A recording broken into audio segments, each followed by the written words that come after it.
Well, before I answer that question, I have to tell you a little bit about the Lives in Remberhat series, because the series started in 2004, and it was after we lost our theatre in Plaza Putra, and at that time we were wondering what we were going to do because we lost our space. And so I said to Joe Hashem that this is what life's about, right? So then we thought, yeah, let's do a series called Life in Malaysia. And so at that time when we started, we had 3 years of what it meant to be Malaysian, okay? And then we started to be confronted with issues, and issues like breast cancer, survivors and people who are suffering from breast cancer, HIV/AIDS, abuse, which was very important, abuse, refugees, and refugees was the last one, and now this one, human trafficking. And what am I going to be hoping to achieve is very simple, simply put, of course, awareness, because I think there is a lot of ignorance amongst Malaysians, amongst us, not just Malaysians, maybe all over the world, on human trafficking. This Lives in Remberhat series is just a small bit of information that we want to share. We want to share with the Malaysian audiences. And as I said, that if we can touch somebody, if we can convince another person to do something about human trafficking, we would have kind of achieved our goal. We're not expecting there to be a total, wonderful exponent and such, because I think human trafficking is a very delicate subject and a very difficult subject, and I am told it's all around us. I mean, you may not know that your maid could be part of the human trafficking concept, and there's a lot of money in human trafficking, and because there's a lot of money, people are doing it because they can sell slaves, stuff, and workmen, and all kinds. People like Tenaganita, WAO, MOI, and all, they've been working on it for many years. And I'm not sure the reason for the awareness not getting out there. I'm not sure why. Maybe because publicity on it is not given enough, perhaps, we don't talk about it enough. We don't discuss it. We don't, make an effort to... There's a lot of cloak and dagger situation for human trafficking because there is a fear that the traffickers may be around us. So we're worried that if we talk too much about it, maybe we might get into trouble. Maybe. I'm not sure. But I think for the live series, we are not afraid. And those people who are coming to us and standing on the stage and sharing their stories are also not afraid.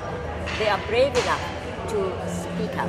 When we did abuse, for instance, and we did refugees, the real survivors of abuse and refugees were on stage telling and sharing with us. The stories are very terrible. I mean, it's highly emotionally charged.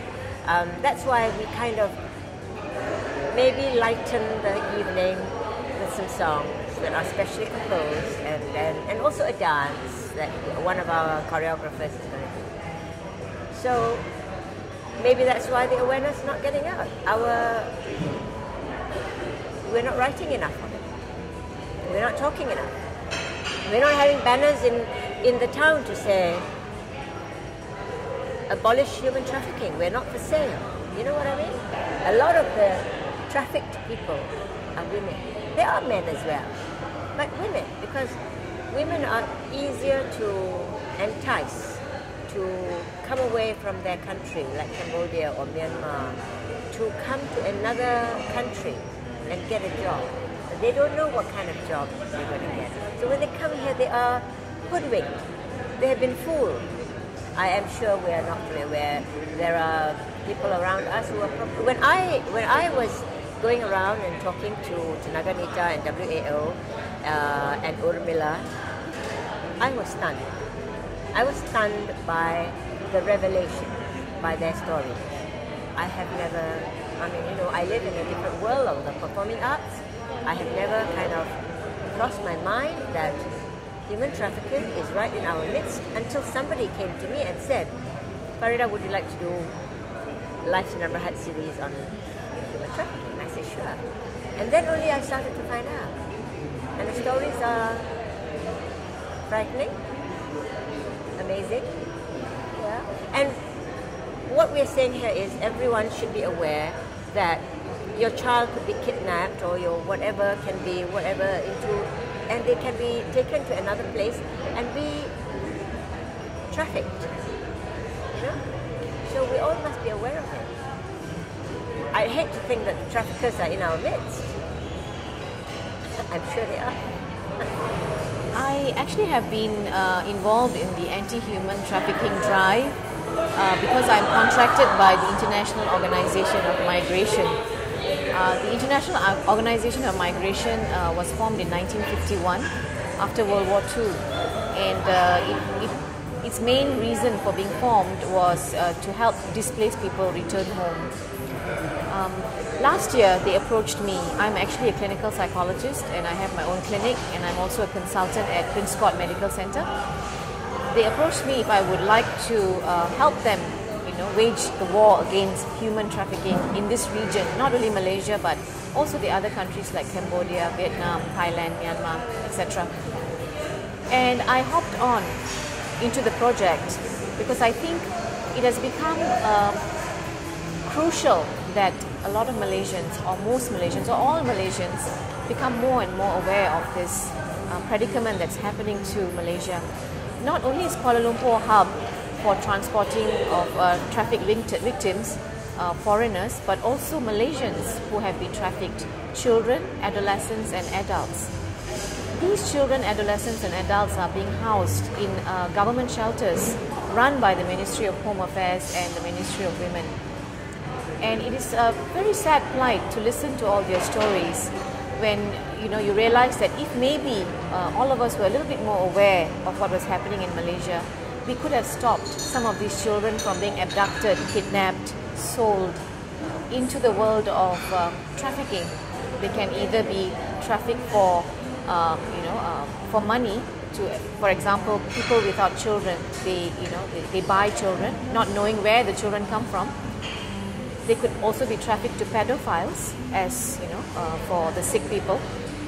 They can also be trafficked into prostitution and forced labor. So I'm extremely passionate in this war against human trafficking, and I believe that if I try my best and with the help of my friends and family and all of Malaysia, I think all of us can put a stop to human trafficking. Why I want to do this, basically it's a cause that I believe in. I may not know so much about it before, but it's something that I strongly believe in, especially now, and it's the least that I can do. I mean, you try and raise awareness for something like this, and maybe this is one way for me to do it, and that's why I'm doing it. The impact.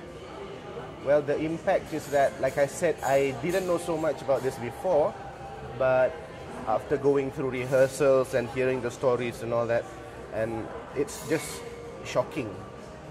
And yeah, I thought it was a problem, but now it's a major problem. It's something very, very big. And I'm very happy to be doing this, and hopefully something good will happen out of this. We create more awareness. That's the whole point of this, I think.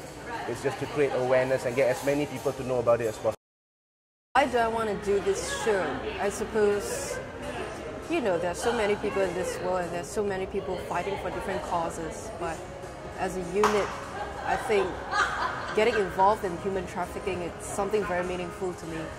I don't know much about this before this, and having gone to the rehearsals and the meetings and everything, it really opened up my eyes to know that this is really a major problem.